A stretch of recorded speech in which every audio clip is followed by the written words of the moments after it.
that if we confess our sin, you are faithful and just to forgive us and cleanse us from all our unrighteousness. So thank you, O God, for your grace and mercy. Salamat po, Panginoon, na malaya po kami muling makakakilos, Panginoon. Malaya po kami makakapagpuri sa inyo, O God. Maraming salamat po. Kayaan niyo po, Panginoon, sa ito. Sa aking Panginoon ay yung gagamitin upang maghayag ng inyong buhay at makapangyarihan sa lahat. Kilala niyo po ako, Panginoon, simula noong una pa lang. Hindi po siguro, Panginoon, kilala niyo po ako. Hindi po karapat-dapat, Panginoon. Kaya salamat sa inyong abal at biyaya, Panginoon. Hayaan niyo po na sa gabi ito, ikaw ang siyang maparangalan. Ikaw ang magdingin, Panginoon. Patuloy, Panginoon, na itago niyo po sa inyong luparan. Anoint my lips, Panginoon, and let the fresh revelation be upon us, O God. Hayaan niyo po, Panginoon, na ano mang mamutawi sa aking mga labi ay patuloy, Panginoon, na nagmumula lamang sa inyo. Use me, Panginoon, mightily and effectively. Hayaan niyo po, Panginoon, na sa aming maririnig sa gabi ito, Panginoon, ay hindi lamang basta aming maririnig, kundi, Panginoon, tumimo sa pinakamatabang parte ng aming puso. Na hindi kami lalabas sa lugar ito, Panginoon, without the transformation, Panginoon, na gagaling sa inyo. Kaya naman, Panginoon, ihanda niyo po ang puso at isip ng bawat isa, Panginoon. Maraming po sa kanino, sa buhay ng bawat isa, Panginoon, sa gabi ito. Salamat po, Panginoon. At minsan pa, Panginoon, namin pong hinawasak, Panginoon, at ang kanang kaaway sa gabi ito ay aso pong hinawasak.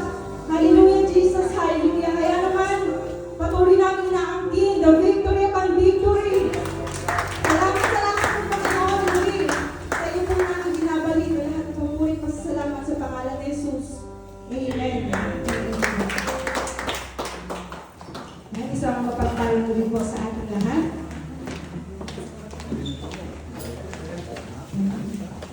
So, pagkamusta nga po ang ating mga katabi, pwede po bang mag-move forward po tayo at magtabi-tabi na po tayo. At alam ko na marami pang paparating. Sige po, mag-move forward po tayo. At ang pagpapala po sabi nila ay nasa unahan, baka po po sa pagpapala. Mabilis nyo makakuha. Sige po, mag-ano po tayo, mag-move forward. Move forward. Amen. Ayan po. Sige po, ito po ay buwan ng Mayo at ito ay ngayon po ay the third Sunday po ng May at ang ating pong team is still the Unbreakable Unity. Amen po. So, madalas na po natin ito narinig ngayong buwan na ito. When we say unbreakable, according to Google's translation, it means it cannot be broken. Amen po. While the unity, according to Google, it is the state of being united or joy as a whole. Sa Tagalog po, ito po ay pagkakaisa. Ibig sabihin po ito ay pagtutulong-tulungan, o pagsasama-sama, pagkakatugma-tugma. Meron po kayong isang layunin or one goal. Ibig sabihin sa isang pamayanan o isang grupo, napakahalaga po ng unity. Kasi ito po yung nagbibigay respeto o paggalang sa bawat miyembro yun ng grupo. Amen po? Amen. And in the Bible, unity is seen in the marriage of man and a woman. The unity of believers with the Holy Spirit and the ultimate unity among all believers through Jesus Christ, meaning to say it is a divine gift that brings God's success, growth, and glory. It actually reflects the character or the God's character. Amen po? Amen. At nagkaroon po kami ng one spirit ni Sister kanina kung umaten po kayo ng morning service. Tunay nga po na napaka-bless po natin kasi ang Panginoon. In John chapter 17, bago po siya dating ay ng mga taga-Romano at mga Hudyo ay meron po siyang ginawa. Ano po kaya ito? In John chapter 17, mababasa niyo po yung kanyang ginawa sa mga kanyang tagasunod, followers, mananampalataya. mananampalataya. Ito po yung pinag-pray niyo po. Ito mga taga-sunod niya. Amen po. So nakaka-bless kasi biruin niyo po si Jesus na buhay na. Pinag-pray niya po yung mga sumusunod sa kanya na sa Diyos Ama, yung kaligtasan. At nakailang beses po doon, nabanggit yung nais niya, yung mga taga-sunod ay mag-iisa. In John chapter 17 verse 11, mababasa niyo po ito. John chapter 17 verse 21 and 22. Yan po. Ano po kaya iyon? Maging isa po sa pananampalataya sa Panginoon upang makasama natin ang Panginoon. Yun po yung nais niya na sa ng panahon po ay makasama po natin siya. Makita po ang kaluwalhatian ng ating Panginoon. Amen po? Amen. So, nakaka-bless po. No? So, yun po ay introduction pa lamang po. At ang title po ng ating ang title po natin ngayon ay pinamagatan ko pong The Holy Spirit and You as One. Sino po yung you? Tayo po. Amen po? So, let us open our book in Ephesians 4, verse 3 to 4. Sige po, kung sino po yung may Bible dyan. Sabay-sabay po natin basahin. Paki-flash din po yun. In NIV translation po, or NLT. Sabi po dito, make every, sige po, sabay-sabay po natin basahin, kung tagalog ng ito English. Make every effort to keep yourselves united in the Spirit, binding yourselves together with peace, for there is one body and one Spirit, just as you have called to one glorious hope for the future. Maganda po ito sa Tagalog. Sikapin ninyo mapanatili ang pagkakaisa mula sa Espiritu sa pamamagitan ng kapayapaan nagbubuklod sa inyo. May iisang katawan at iisang Espiritu kung paano may isang pag-asa na para doon kayo tinawag ng Diyos. Amen po? Amen. Nakakaba po sa totoo lamang po ay hindi ko po lubos maisip na ako po ay magagamit po sa ganitong gawain ng Panginoon dahil minsan pa madalas po ako po ay nagpapakadyoga o nagbibinibinihan sa pagkatawag po ng ating Panginoon. Nararanasan niyo po ba iyon? Especially sa mga workers po natin. Yung parang alam niyo na nga pero gumagawa pa kayo ng weird na hindi niyo alam. Tapos umiiwas pa kayo. Amen po. Nararanasan po natin yun. Amen? Amen. So, naalala ko lang po, kwento ko lang po, nung ako po ay elementary and high school, ako po ay Christian before. Kasama ko po lang yung lola ko na nagsisimba. Naalala ko po noon, yung pastor namin yung high school, ako ay lagi akong binibiro. Pagsasabihin niya sa akin na, Gina, sabi niya, sa Sunday, ikaw magbabasa ng ganito, ganyang verse. Magbabasa lamang po, pero ako po kinakabahan talaga. Kaya sasabihin ko po sa kanya, Pastor, hindi po ako magsisimba. At, pwede po ako nagsimba. nung umattend ulit ako ng next Sunday, tawag ko siya ng tawa. Sabi niya, bakit? Ba't di ka nagsimba? Ayoko, kinakabahan po ako. Isa sa mga dahilan yung mga teacher namin ng elementary hanggang high school nandoon po. Tapos yung principal po namin, tapos magsasabi, nakakabahan po ako noon. Saka, bata pa po ako noon ngayon po yung natatandaan ko. Maraming beses po na ako po ay umiiwas. At fast forward, ako po ay nag-aral po ng college noon. Sabi po sa akin ng pastor ko ay, Gina, wala na tayong sa CYF, yung CYF ba yun? YCF? Church Youth Fellowship. Yung mga kabataan po, samahan po yung mga kabataan. Tinuturo na naman po ako ng pastor ko no. Tapos, ang sabi ko po sa kanya, sobrang proud ako. Pastor, hindi na po ako dito mag-aaral, sa Manila na po ako magka-college. Tuwa po ako nung feeling ko nakalaya po ako. Pero, fast forward, nandito po ako nasa harapan niyo. At, ayun po. Sa totoo, tunay nga po, naman sure code, your code. Amen. hindi man kahit anong tago mo or iwas mo. Kung ikaw po ay tinawag, ikaw po ay tinawag.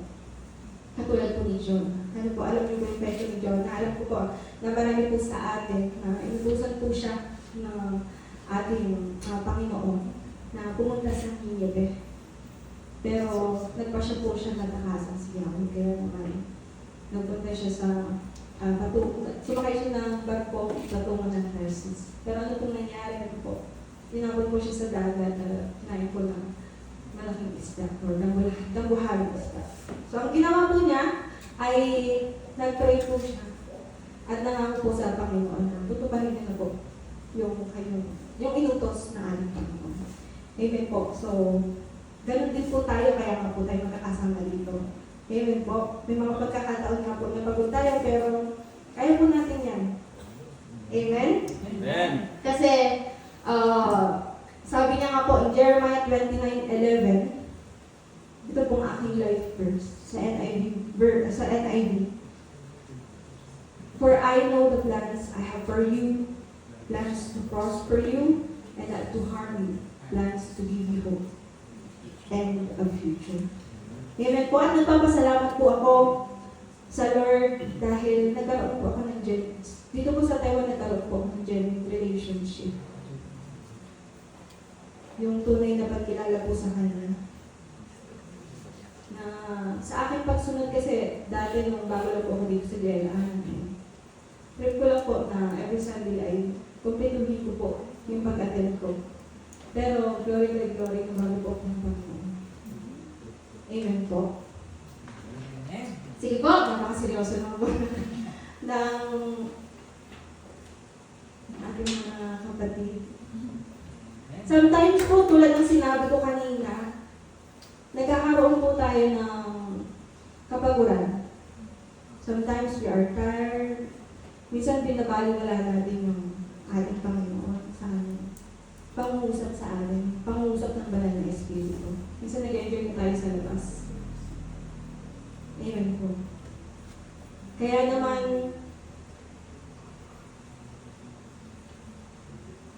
meron po akong ibibigay na key points to obey God. How to obey God po? Hindi po magkakaroon ng pagkakaisa o unity kung wala pong pagsunod o obedience. Amen po. Magkakambal po yan eh. Ang hirap naman po na doon po sa isang grupo, kasama ka na pero hindi ka naman nagpa-function. Or taliwas ka doon sa kagustuhan ng grupo na. Ano mangyayari? Kung ano man yung layunin niyo or goal, hindi kayo magtatalumpay. Gusto po ba natin yan? Siyempre hindi po. Kaya naman, muli, alam ko na nire-remind po sa ating Panginoon na itakil po natin ito how to obey God. In simple terms, it means hearing the Word of God and acting on it. Alam po natin yan. The application po of the Word of God. Sige po, number 1. Ang sabi po dito, pray to God. Sa Philippians 4:6-7 po, in NLT or New Living Translation, sabi po dito, don't worry about anything. Instead, pray about everything. Tell God what you need and thank Him for all He has done. Then you will experience God's peace, which exceeds anything we can understand. His peace will guard your heart and minds as you live in Christ Jesus. Minsan po na tayo bilang isang mananampalataya, alam po natin na hindi po okay yung puso natin. Ito po ay natural sa pag tayo po ay tao. Marami po tayong nararanasan. So, kaya yun yung nagiging hindrances minsan kaya sa pagsunod natin sa Panginoon. Tinatamad tayo, may mga problema tayo, iba't ibang problema. Kaya naman, sabi po ng Lord, mag-pray lang po tayo. Pag-pray natin ang ating sarili. Ang hirap din po kasi pag-pray yung kapatid natin, kung sa sarili natin, alam natin na meron tayong kakulangan o hindi okay ang ating puso. So it's very important that we have to pray first yung sarili natin. Amen po. Huwag po tayo mag-alala Lagi po tayo nire-remind in Philippians 4:6-7. Basta mag-pray lang po tayo about everything. Everything will be okay. Amen po? Amen. Sige po, number 2 na po tayo. Number 2 po is worship God. Sino po dito yung kapag nalulungkot or may dinaranas po yung nagpapatugtog po ng mga worship song, mga praise song po. Yan. Mabiya po natin ang hilig po dyan. Baka naman yung hindi. Baka naman hindi mo masaya lang sa una pero hindi naman po ito nakakatulong sa atin. Mamaya-maya nandun naman. Ang sarap po na nag-worship po tayo sa Panginoon. Every time sa bed natin, kapag makikinig tayo, tapos kapag merong kirot sa puso natin, ang sarap na nare-release natin siya after na makarinig tayo ng mga song, ng mga hymns or Christian song. Tapos para bang nagsusumbong tayo sa Panginoon doon sa mga words na nababanggit natin doon sa kantang ino. Amen po. After that po ay talagang, alam niyo po yung kaginhawa, nagkakaroon po ng peace. Ang sarap po nun. In Psalms 95 verses, NIV, sabi ko dito, come, let us bow down and worship. Let us kneel before the Lord, our Mother. Isang gano'n po ako sabi ko po. Mga babae po kasi emotional po yan.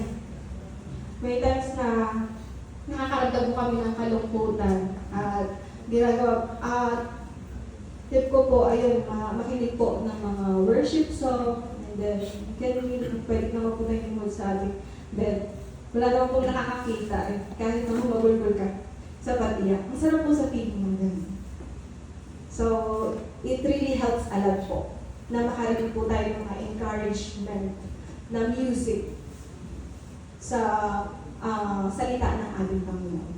Natatagpuan po natin sa Christian song, sa mga kanta po natin instead po sa mga makamundong kanta. Dati po kasi ay mahilig po, since I'm a dancer po, talagang mahilig po ako sa mga beat po ng kanta, kahit hindi ko na po masyadong chinecheck yung lyrics na hindi ko alam na hindi pala tama o hindi pala maganda. Ito kasi yung attacking Satan. Akala mo ay okay, pero meron pala doon na hindi naako. So, natutunan ko po na maging watchful po or tingnan ko po kung ano po yung mensahe ng kanta. So, ayun po. Number 3 po is honor God. Hanggang number 5 lang po tayo. Number 3 po is honor God or honoring God. In Deuteronomy 6 verse 13, God in His translation po, it says here, honor the Lord your God, worship only Him and make your promises in His name. Amen. Ang sarap po na sa lahat po ng ating ginagawa, especially kapag nagkakaroon tayo ng blessings o ng miracles na binibigay ng Panginoon ay we always honor God. Kaya sa mga simpleng bagay, halimbawa, pag-isip mo, thank you Lord. Thank you Lord. Wala akong muta. Thank you Lord po kasi syempre meron gumising ka. Hindi po kasi natin alam kung hanggang meron po tayong Panginoon po makakaalam. Amen po. Sa lahat, sa trabaho natin, kung mahirap man yung napunta sa'yo, thank you Lord pa rin. It's not because na mahirap yung napunta sa'yo, hindi mo na i-honor God. Ino-honor si God. Maybe because kaya napunta ka doon, sina-challenge ka na or hinuhulma ka na. At least sa mga susunod po na mapunta ka sa trabaho na madali, that is, okay na sa'yo. Or kahit saan ka mapunta, okay ka na. No? Hinuhubog lang tayo ng Panginoon. So kahit anong sitwasyon ng ating buhay, o sa kahit anong aspeto ng ating buhay, we have to honor God. Amen po? Amen. Sige po, number 4, daily devotion. Sa Joshua 1:8, sabi po dito ay ay study this book of instruction continually, meditate on it day and night, so you will be sure to obey everything written in it. Only then you will prosper and succeed in all you do. Ito po kasi yung nagiging natin, parang instruction po sa pagbabasa natin. Kasi ang hirap naman po na sa isang grupo ay hindi po natin alam kung ano pong gagawin. Paano po tayo mag-o-obey kung hindi naman po tayo nagbabasa, kung hindi natin alam kung ano yung inuutos ng ating Panginoon. Kaya it's very important for us to do the daily devotion. Amen po. Minsan po dati nung ako po ay hindi pa po ganun yung kalalim sa pananampalataya. Kapag meron po akong problema, ang mga sinasabi po sa akin is yung mga makamundong gawain. Halimbawa po tulad na lagi natin sinasabi, tara mag-inuman tayo. So hindi naman po ako nag-iinom, kumakain lang po. Mag-inuman tayo, walang mangyayari kapag ganyan, pag-broken ka, di ba? Tara, ano naman yan? Dito ka na lang, gano'n. Naranasan na po ba natin yan? Naranasan po ba natin? Hindi naman. Naranasan ng galing po. Sige po, alam ko po na meron tayong mga kanya-kanyang karanasan regarding po dyan. So, very thankful po ako na nandoon yung instruction palagi ng Lord sa bawat salita, wisdom na nagaling po sa Kanya para magpatuloy po sa ating buhay. Amen.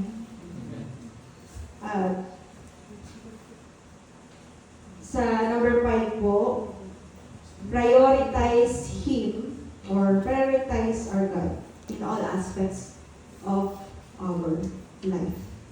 Matthew 6:33. So, sabay-sabay po natin basahin sa Matthew 6:33 NIV. Sabi po dito, but seek first His kingdom and His righteousness, and all these things will be given to you as well. Amen. Naranasan na po natin yan. Isang sa amin po sa buhay mag-asawa kapag lagi po natin pinapriority yung Lord, talagang nandoon po yung prosperity na ibibigay sa inyo. Sabi niya sa amin, pag alam ko na nangungusap ako, Lord, in all aspects of our life, it's very important na unahin po natin siya at lahat po na nais sa buhay natin ngayon. Gagawin niyo po. Hindi naman po tayo pababayaan ng Panginoon. Amen. Hindi po niya gagawin na tayo po ay mapahama. Basta ang nais niya po ay maging isa po tayo ng layunin. Maging isa po tayo ng layunin. Maging isa. Kaya po tayo nandito. Sabi po yan sa Philippians 2:2, love, unity, and support. Amen. Amen po? Amen. Sige po. Sa conclusion na po tayo. Amen. Amen. Meron po ba tayong natandaan? Ano po yung number 1? Pray to God. Number 2 po, worship God. Number 3, honor God. Number 4, devotion. And number 5, prioritize our God and Him. Amen po. At meron lamang po meron pong nagtanong. Sabi niya,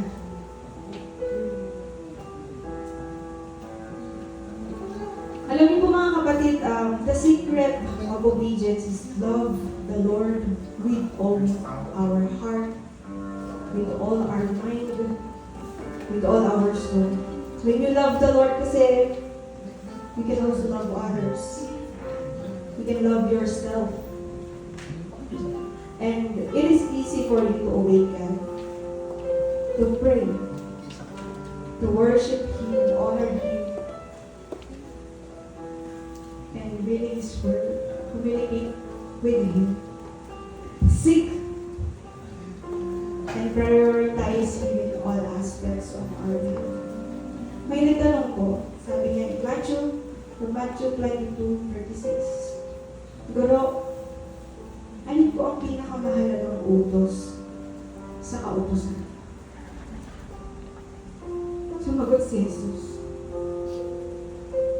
Ibigin mo ang Panginoon mong Diyos ng buong puso, buong kaluluwa mo, at buong pag-iisip mo. Sige po, tayo po ay tumayo.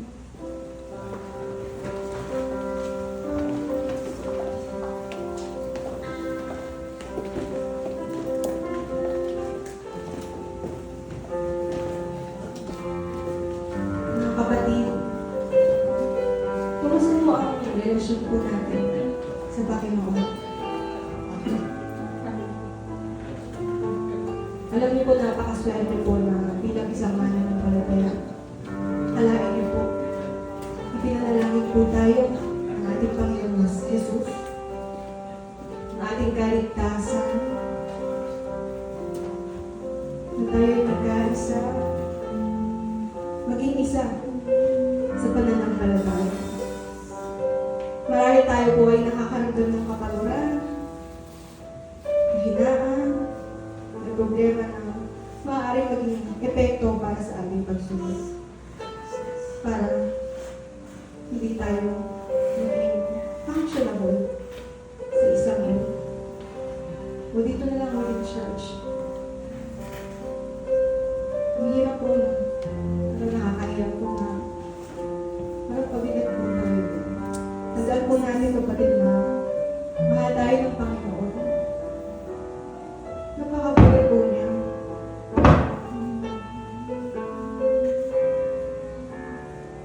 Kaya, salisikit po natin ang ating puso, hayaan po natin na kumilos ang banal na Espiritu.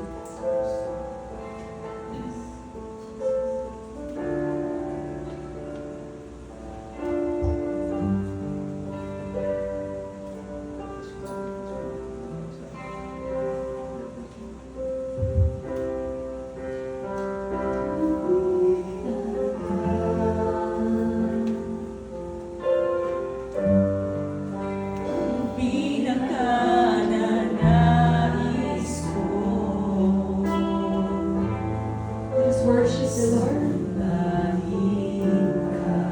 Mahal tayo ng Panginoon. Kaya naman, para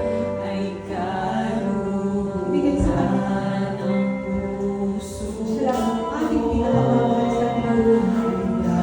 Kaya siya naman po ang nagmahal sa atin.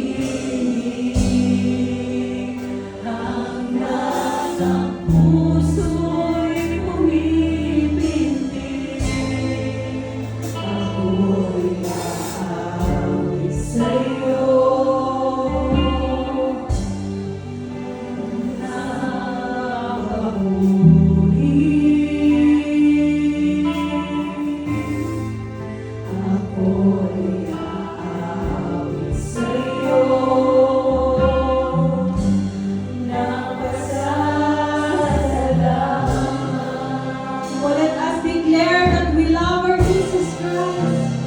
Dahil minamahal,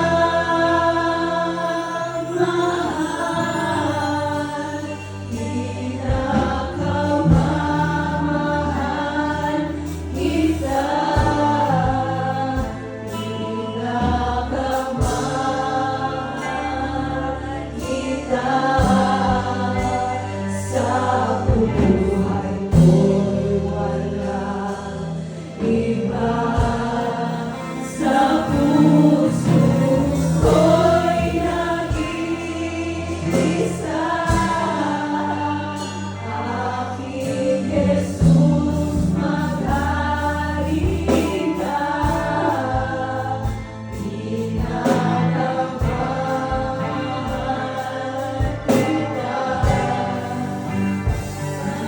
kita. Mga kapatid, hangarin po natin na maging isa tayo. Maging isa tayo sa panalangin ng ating Panginoon. Mag-isa. At hayaan po natin na sa gabi ito, let's declare na wala tayong ibang pinakamamahal, kundi ang Panginoon. Magkaisa tayo mga kapatid. Diyos ay lubos na nalulugod sa atin. Nakita niya ang bawat puso ng bawat mga kapatid. Alam niyo po, magkaroon tayo ng deep relationship. Lalahanin po natin ng mga pagkakataon na una natin naranasan ang presensya ng Panginoon. And so they are God. Sige po, minsan pa, hindi po away. Hindi po away. Okay.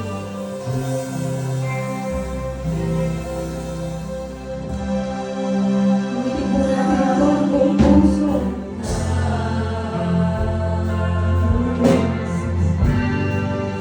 Ang pinakanais ko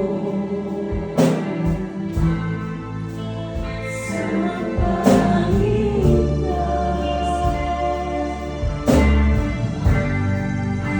ay kaluluwa ng puso ko. Ako'y mayroong piling hanggang ang puso'y umibig. Ako'y aalis sa'yo.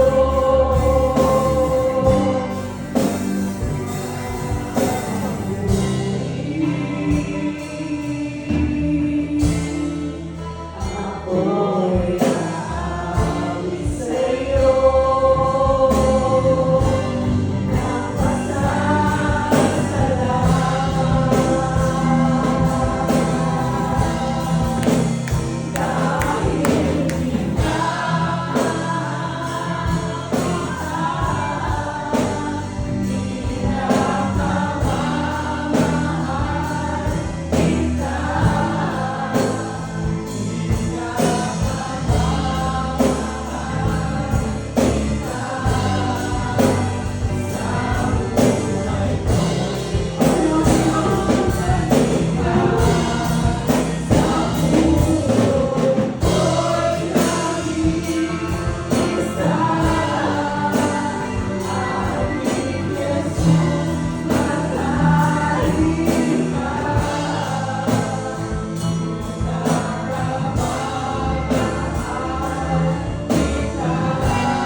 Sabi po niya sa kanyang salitang Proverbs 3:5-6, trust in the Lord with all your heart, and lean not on your own understanding.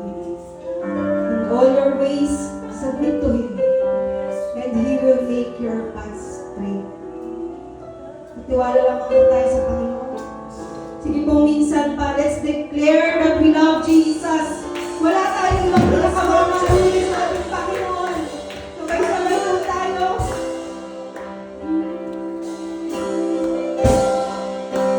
Dahil ika'y mahal.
pagmamahal. Tunay na ikaw ang unang nagmahal. Kaya marapat lamang na ikaw ang pinakamamahal. Wala nang iba.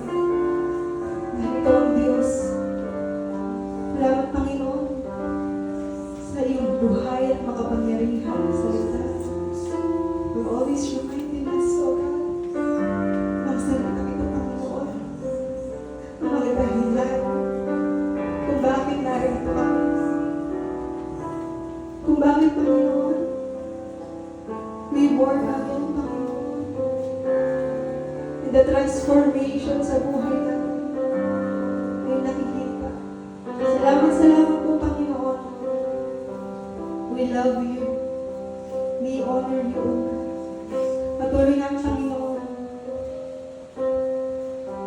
Binabalik sa inyo ang pinakamataas na papuri, pagwawalhati,